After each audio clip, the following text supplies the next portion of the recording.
Well, NXT UK gets to relive one of the most incredible matches that took place back in NXT TakeOver 36, and also continuing with the number one contendership for the Heritage Cup tournament. Also, a special six-man tag team match took place. Also, we got Impact Wrestling. They're now only over a week away from their next pay-per-view. Story's been built up. Tenses have been taking place now. However, how this is going to play out, that's beyond me. But also going to review one of the latest GCW events, the Art of War Games, where we see Team NDK taking on the most disgusted and more vile villains in GCW. I'm talking about 440, but also the shenanigans from Matt Cardona as the GCW World Champion. So, let's get started with another episode of Deleted Wrestle Zone.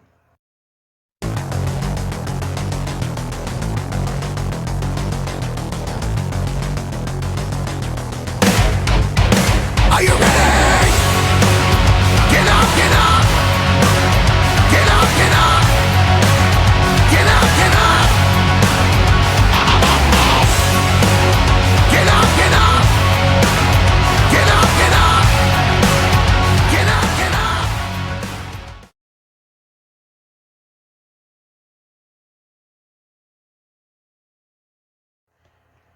Welcome everybody to Deleted Wrestle Zone, all things that is pro wrestling with AEW, NXT, New Japan Pro Wrestling, Impact Wrestling, the National Wrestling Alliance, various promotions, wrestlers, matches, and championships. I am your host, Gerard here, so let's begin with the latest NXT UK show. The opening match was the continuation of the number one contendership for the NXT UK Heritage Cup. Um, right now, this is the final of the opening round. It's between Gallus member Wolfgang taking on Sam Gradwell. Now, as you know, Sam Gradwell has the tendency to open his mouth to say whatever he wants, to thinks that the world is a vile thing, that he is the one who's being wrongfully wronged. But however, the first two rounds was amazing. There was no, how to say, indications who was going to win. But however, somehow Sam Gradwell for the third round discovered how to get to Wolfgang. He actually busted his arm. But in the fourth round, it all went to Wolfgang when he picked up the victory for this one. But the final round was the interesting one. It was still determined since both men were all evenly matched. But however, it was Wolfgang who came on top. So this is going to be pretty interesting to see. Now, after 2 weeks ago, what we witnessed in NXT UK, Blair Davenport attacked Mina Samuels before the match ever started, but at the same time, she laid her hands on Sid Scala, the assistant general manager to Johnny Saint, issued a statement that Davenport is now suspended. So it's still unclear how the story is being played out, but it's going to be very interesting. Now, next week, the quarter, the semi-final round, we're going to see for the NXT UK Heritage Cup tournament. We're going to see Noam Dar versus Kenny Williams. Now, however, these two guys are a bunch of cocky guys, but the real question is which one of them is the worst that can actually win.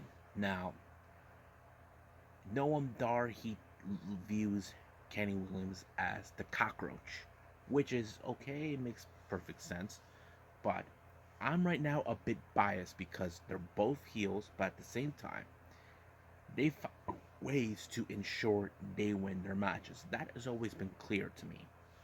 But who will be the one to take it? Who will take the advantage? I don't know. But we'll see. Now, our second match, which was, there's no main event on this one. We had the interesting six-man tag team match. What's his name? Oliver Carter and Ashton Smith teaming up with Saxon Huxley taking on Symbiosis. I have to say this match was pretty good because this is the first time both Carter and Smith teamed up with an unusual wrestler, and it worked. And I think it showed them they can succeed at a different pace. You know, these guys have always been on losing streaks for both um, singles and tag team. But teaming with Huxley changed that. It was, of course, Carter who actually picked up the victory for their team, and this is exactly what they needed to boost up their ways to win their matches, and it's pretty awesome. Now, as you know, Stevie Turner is still gunning for the NXT UK title. However, Amelia McKenzie gave her some words of advice. As you know, McKenzie is the protege of Satomura. People can criticize her for sucking up to her, but no. She doesn't mind because she learns from her. So it's still unclear when they will be, if she'll ever get another opportunity, or when will that happen. So we'll see where it's going to take us. Now, we're being told that Pretty Deadly are going to have a tag team match against the Coffee Brothers, aka Gallus, Mark and Joe Coffey. This is the first time I ever get to see the brothers face off against Pretty Deadly. Now, I'm assuming in this particular match, if they beat Pretty Deadly, they get a shot of the tag team titles. Now, however, Pretty Deadly are going out saying that they beat them before. That's between Mark Coffey and Wolfgang. You're dealing with both the Coffey brothers, and that kind of makes me think these guys don't see the difference. It was the last time you guys won those titles from Gallus. It was Mark Coffey and Wolfgang. The dynamics is different, but if I were them, I'd be careful. But no, they're just too pretty for their own damn good. Now, the remaining of the event, everybody gets to relive what happened at NXT TakeOver 36 during the Ilja Dragunov and versus Walter Part 2, and we had people like Finn Balor, Tony Storm, Rhea Ripley, Drew McIntyre, Cesaro. They all, and of course Dragunov, they all give their state of thought about the match because it was brutal. It was so insane, and it told an amazing story how Dragunov, who has been pursuing this title to fulfill his dreams, it kind of felt like they don't know what to expect, and it's more than what they hope for. And I think it tells us that this match will be a classic it was a classic in the making, and I'm sure that this will be a night to remember how this guy won, and I can't wait to see who's going to be challenging Dragunov for the title, and we all know he has a target on his back.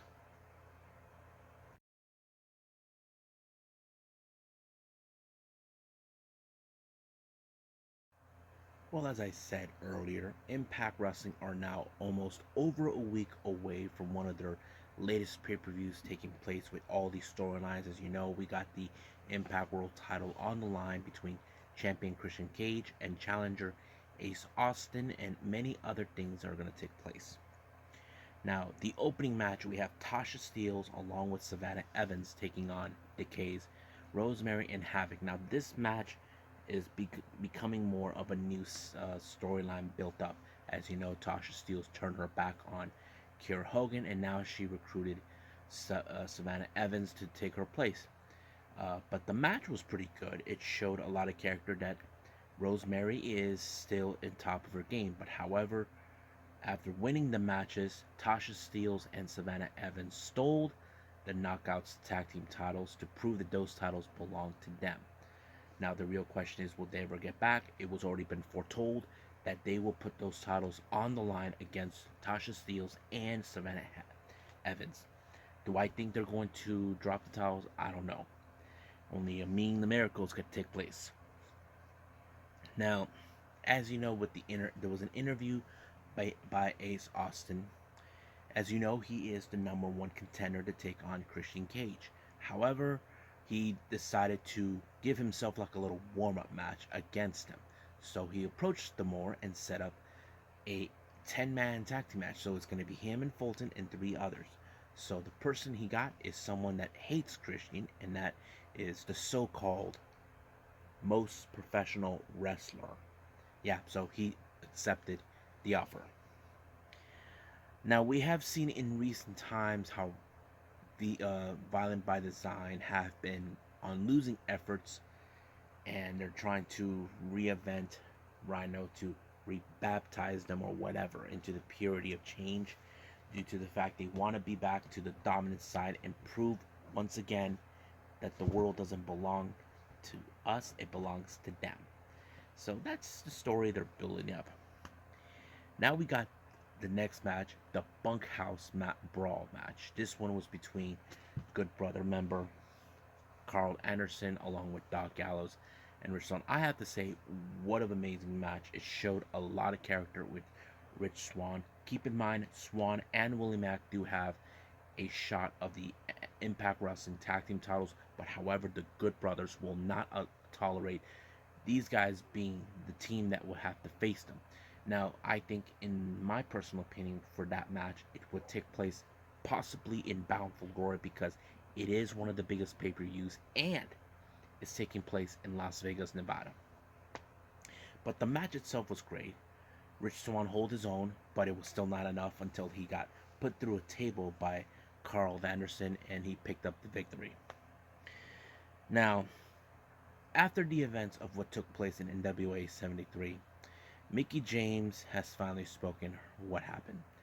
As you know, Donna Purrazzo has the tendency to say that Mickie James stole her moment. Mickie James was there to conduct business, not to steal her moment, but Deonna Purrazzo took it personally, but this time she got her back at her own expense, teaching her a lesson: don't ever take my moment. But do I think this is going to be an interesting match? Yes. Does Deonna Purrazzo will try to beat her down? Possibly, but you got to keep in mind Mickie James was one of the best knockouts champions during her time in Impact Wrestling. But it's going to be one heck of a match to watch. Now, speaking of Deonna Purrazzo, her companion and partner, the Drama King, Matthew Renroll, sent a clear message to Trey Miguel. Now, this thing with him and Trey began when Melina first came around, and Trey decided to butt in to help her after getting beat up by, of course, Deonna Purrazzo. So Matthew Renroll thinks that he will be, you know, destroyed for his insolence and all that other things that we have witnessed. Excuse me. Now, as you know, Josh Alexander has a big match coming up at Victory Road. He's putting the X Division title on the line against a former X Division champion, an 8-time X Division champion. I'm talking about Chris Sabian. And he's looking forward to it. He knows what he's getting into. However, when that interview was done, one of his heroes showed up. And that hero is none other than Christian Cage. And of course, Christian said he is a big fan of him. And, he understands where he's coming from, that he wants to be the top guy. And of course, he understands what he's trying to do. But he did offer him a chance to be part of the 10-man tag team match that's going to take place next week. And of course, Josh Alexander said yes. Now, as you all know, Rohit Raju did the most vile thing ever. He was supposed to apologize for what he did to Chelsea Green, but we all know he was a scumbag, that he wasn't going to apologize. He thinks that Chelsea Green wanted it and she finally got it. But if I were you, Rohit Raju, I would be careful what comes out of your mouth, because chances are I don't want to be the one to get hit in the gonads.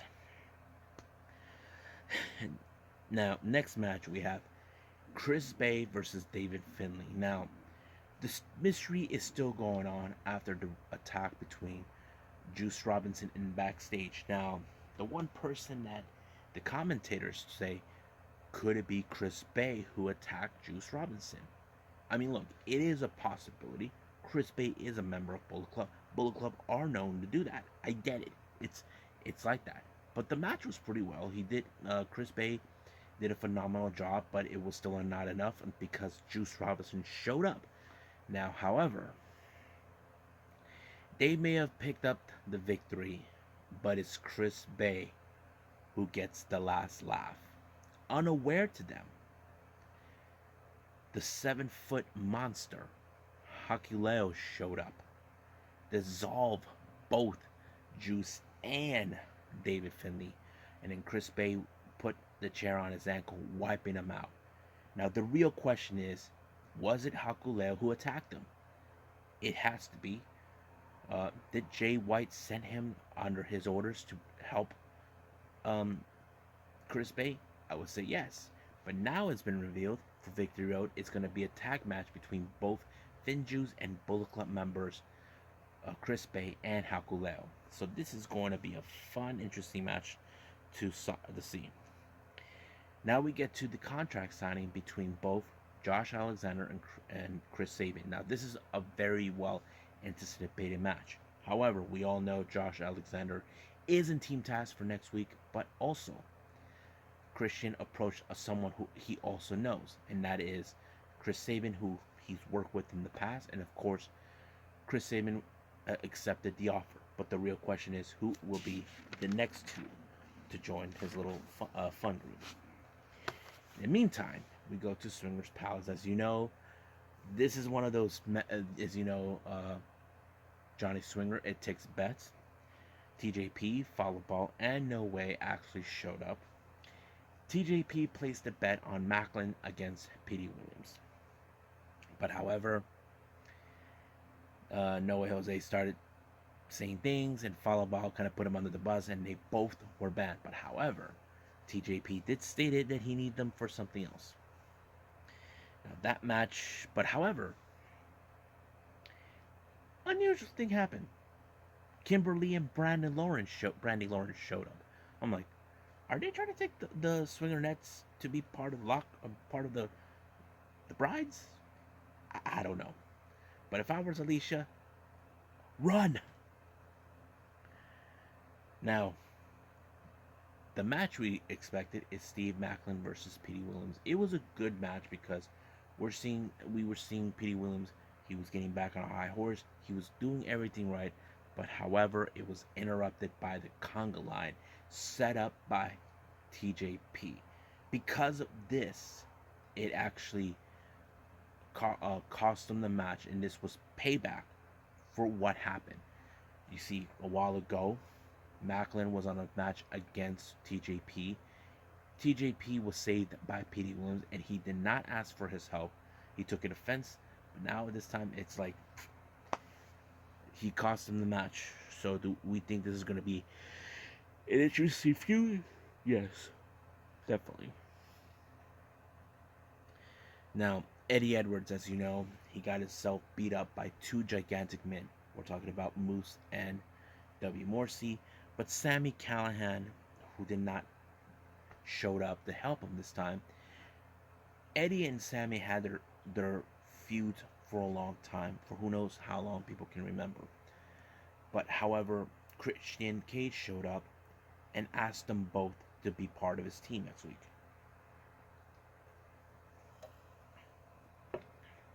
However, Callahan had no problem, but it's Eddie. Eddie still has his issues not trusting Sami Callihan because they have fought tooth and nail back and forth many times over. But this does not end there. However, during an interview with Ace Austin, Morrissey and Moose showed up and they volunteered themselves to join Ace Austin, which he had no problem. Now, our main event is Moose along with Morrissey taking on Eddie Edwards. The match was pretty good. However, it was like a handicap match because Morrissey was on the side, and of course, because of his interference, Morrissey got in the way, and they tried to pound Eddie Edwards. But here comes Chris Sabin to give the helping hand. Then here comes Myers and his stooges. Then Josh Alexander. Then Fulton and Ace. Then finally Alicia showed up to give a helping hand. Then Sami Callihan. But in the end, Eddie accepted the offer to join Team Christian in that 10-man tag team match that would take place. And I'm very excited what's going to take place. We're like only maybe by the time I upload this video, we should be 8 days away from Victory Road, and it's gonna be one heck of a show with multiple title matches on the line.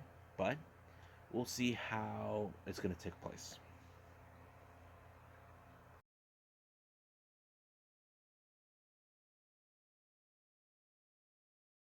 Okay, the last review I got is GCW's The Art of War Games. This took place on the 4th of April, also in Chicago. This is one of the most hottest matches I've ever seen, the War Games between Team MDK and 440. But right now, let's go from the beginning all the way to the end. Opening match, we have hot women's action. We got Billy Starks. Uh, don't know who she is, but from what I can tell, she is very impressive. Taking on Janai Kai, I have to say, it was a very intensified match because Janai actually was busted open. I'm like, whoa, but she acted like she enjoyed the sight of blood. That's like the bloodlust took over her, and I'm like, wow. But however, it was Billy Kay who picked up the victory. I was like, wow, this was a pretty good match. I don't know who she is, but I definitely would pay attention to her. The next match we have Tony Deppen taking on Ali Catch. Now we all know Tony Deppen. He's an opportunist. He doesn't give a damn for anything, and he would do anything to win the match. And that's exactly what he did when he faced Ali Catch. And however, because this happened, he called out a critic who he has a beef with. Basically, accused him for criticizing him for many things. He even punched him. But however, this guy fought back, and wow, that's going to be interesting.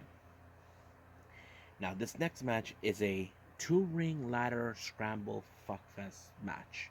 Basically, there's ladders everywhere where there's two rings, and it's insane.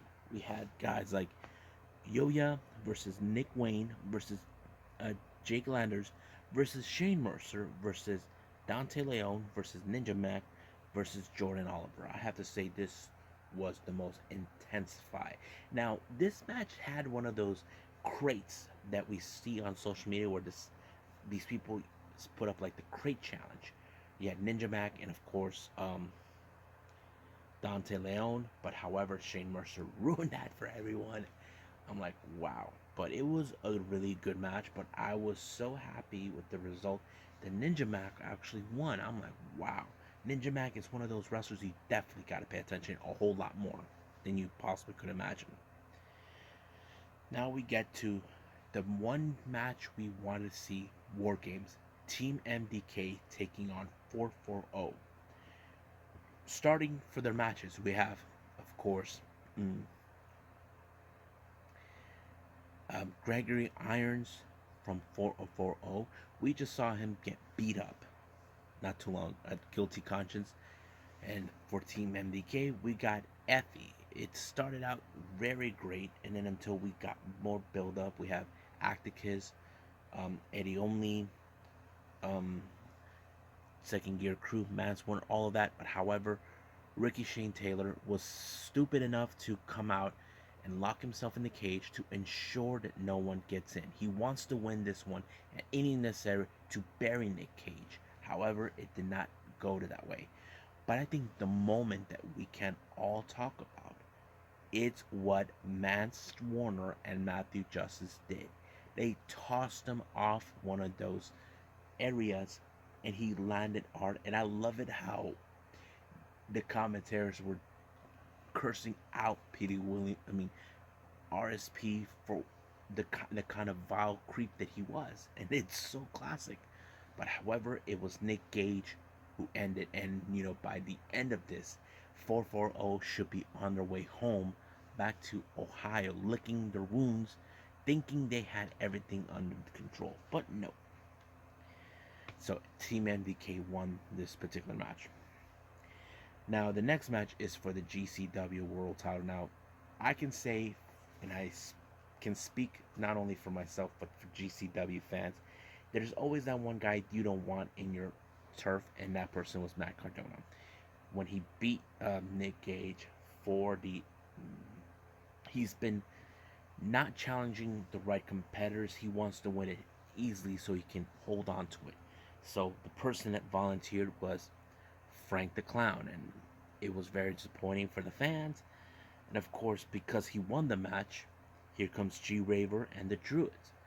It's unclear what Raver was doing. However, that wasn't the big surprise. Within the Druids, we had John Moxley make his appearance. We haven't seen him for quite some time. And out of the blue, he pinned Matt Cardona in the open challenge, and he got the GCW World title in his possession. Now, it was later revealed today that, of course, Matt Cardona and his attorney are going to speak on this match, how this took place. However, Nick Gage wants a challenge for that title, and of course, John Moxley told him, "You know where to find me." And of course, we all know that match is going to take place, but the real question is when it could happen. We know we got a couple more matches coming up, events coming up from GCW, but I'm more excited with that match between Nick Gage and um, John Moxley. So stay tuned for that.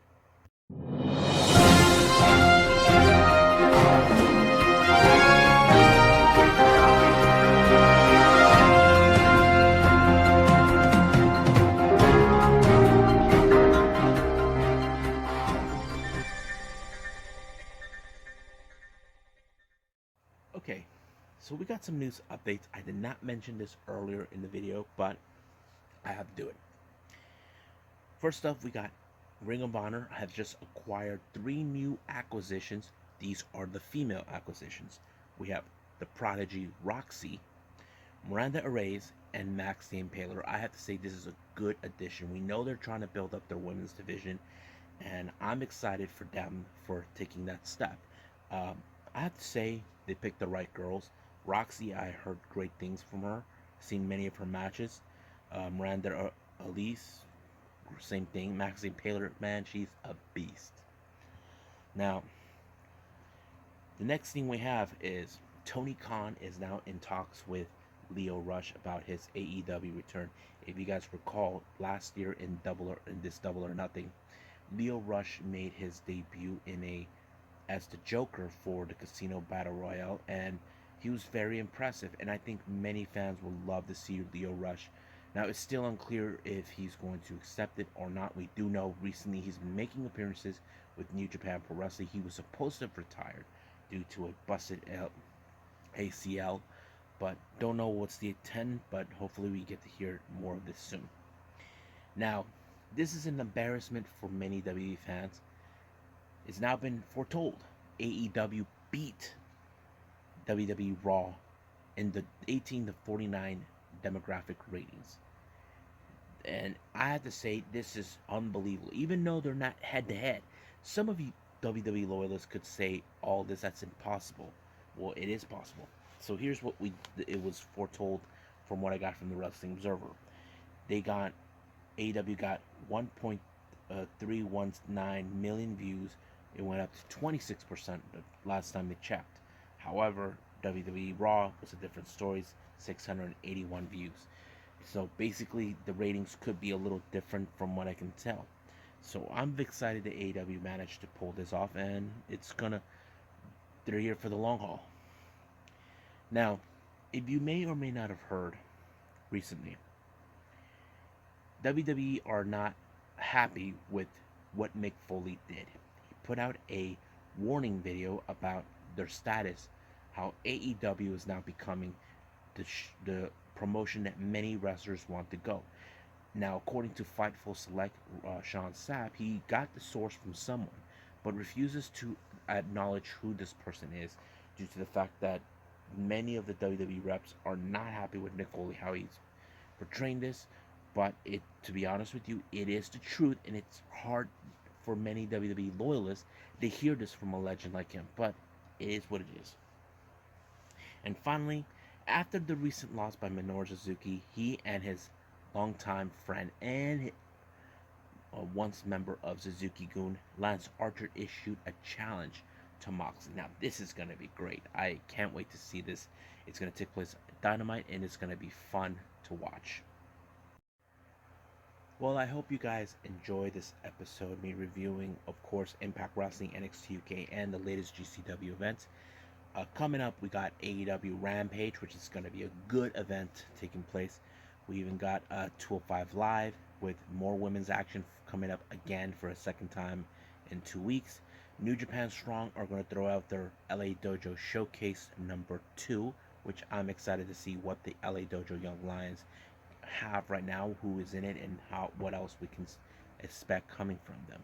But also, finally, going to review one of another weekend of latest events by GCW. This one is coming is the Effie Big Gay Brunch in Chicago. Took place on the 5th of September. And if you guys are not fans of Effie, he always books wrestlers who are just like who are a bit homosexual, but they can kick ass in wrestling. So this is gonna be fun, and we'll see what happens then. But for now, I'll see you guys in the next DWZ time. Same DWZ channel. I must bid all of you adieu. So goodbye, and have a nice day.